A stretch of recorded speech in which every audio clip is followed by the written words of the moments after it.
everyone, it's Laura, and today I'm here to talk to you about The Teller of Small Fortunes. So, similar to Sorcery and Small Magics, this is another book that sounded like it would be right up my alley, and I loved the Fairy Loot edition with this beautiful cover, the edges, the naked hardback,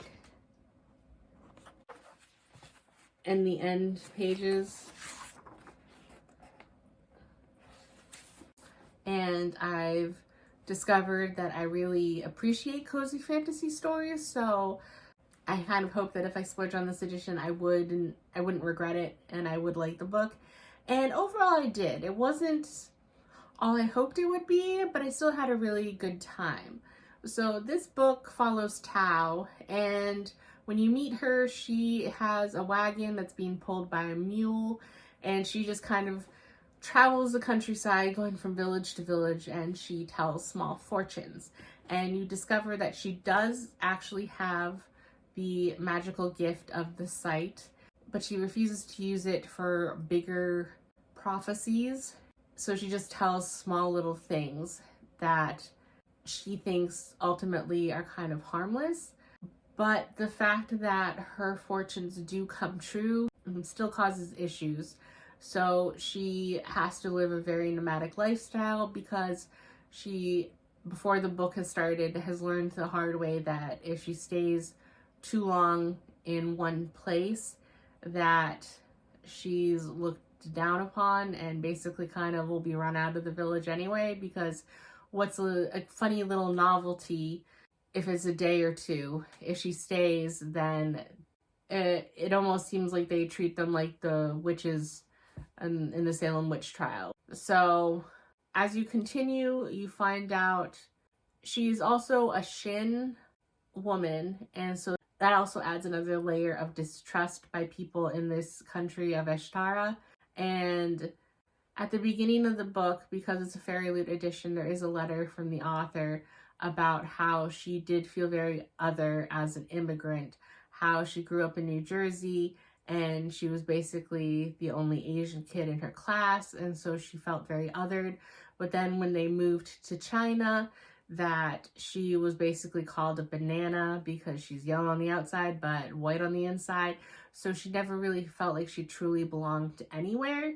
And you see that reflected in Tao's journey, because Tao grew up in Shannara with her mother and father, and then unfortunately her father passed away when she was young.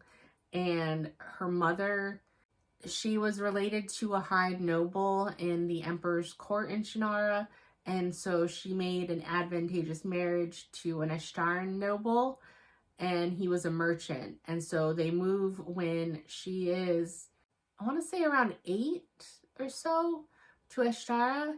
There her stepfather tries to raise her as a proper Ashtaran noble, but unfortunately because she is Shin, she's looked down upon. She has no friends there. They make fun of the way she speaks with an accent, and her mother is still going through a very hard period of grief for Tao's father. And unfortunately, as such, she has kind of proven to be a neglectful mother. And whenever Tao has expressed interest in any Shin traditions or trying to be closer to her mother is just kind of a shut down version of herself. So she feels very alone in this unforgiving new country. So it takes a while into the book for you to figure out how she ended up from there to being Tao, the Teller of Small Fortunes, and see what exactly happened that was the inciting incident. But here she has an enjoyable life, but it's a very lonely life. But she doesn't have any idea of how it could be different or better, and she refuses to go back to the city with her mother and stepfather, and she honestly doesn't think that she'd be missed there anyway.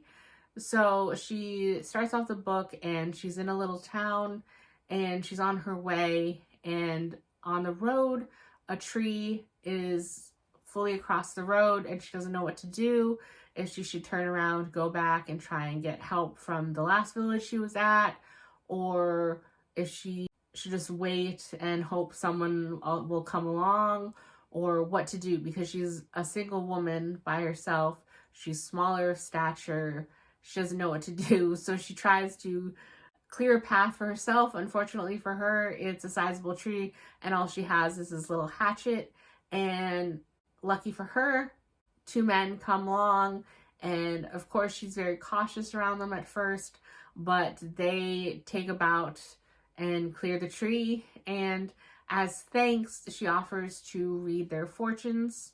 And so she learns that these gentlemen, one is Mash and one is Silt, and Mash is kind of a former mercenary soldier, and Silt is a reformed thief.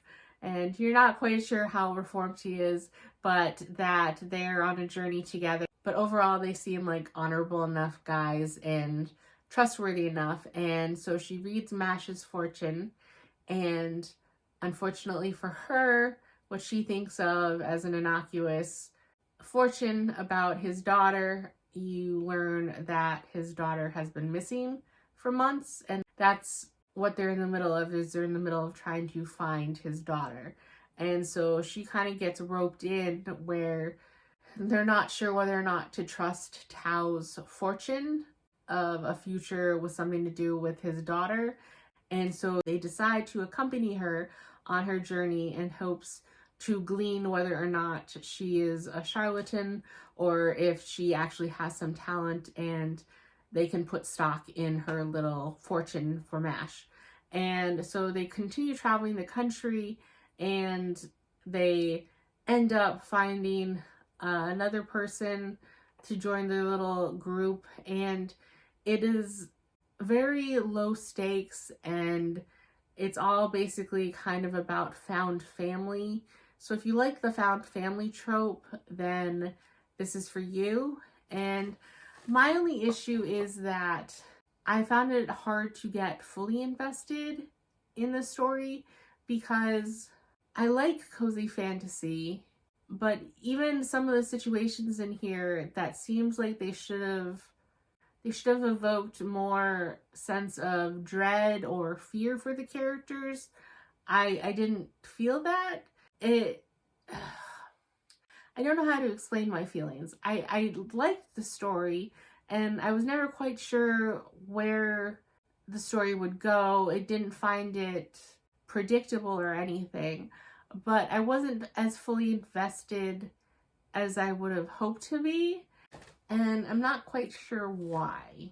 And I think it's funny that of the main four people you meet in this book, Tao is the one that I was drawn to least, even though you're basically in her mind and you get her full backstory. I liked her traveling companions more than I really liked her. And I'm not sure why, because you see her backstory, you understand the struggle she's going through. I don't know why she didn't resonate with me necessarily. Through training and trying to become a proper noble woman, and through the grief she's gone through and the loneliness, and trying to thicken her skin to be impervious to any insult she gets as a Shin woman traveling from town to town, I understand that she has to have that hard exterior, but it just seems like almost nothing affects her. And I don't know if it's that or what, but I wanted to like her more than I actually did like her.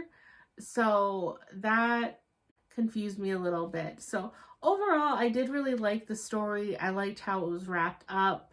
I liked the meandering pace of the book, where you go to quite a few little towns and villages along the way, and you experience different things. There's a side quest that they go on, and I appreciate the steps it takes, but it wasn't the 5-star that I was hoping it would be. I gave it a 4.25, and I intend to keep it, and I do like the edition. I'm not upset that I spent money on the special edition, but I am disappointed that it didn't live up to my expectations. So 4.25, and I think that's it, and I will see you in the next video. Bye.